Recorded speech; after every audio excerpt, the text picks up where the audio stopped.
18 పడిమెట్ల పైకెక్కి గుడికేగు భక్తులకు ఎదురొచ్చే బంగారు స్వామి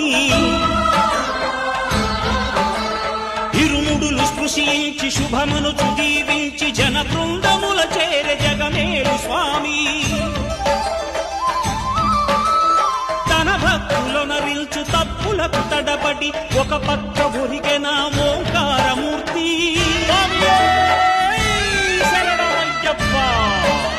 స్వాములందరూ తనకు సాయము కాగా ధీమంతుడై లేచె ఆ కన్య స్వామి పట్టబంధము వీడి భక్తతతికై పరుగు పరుగున వచ్చె భూమిపైకి నరుడై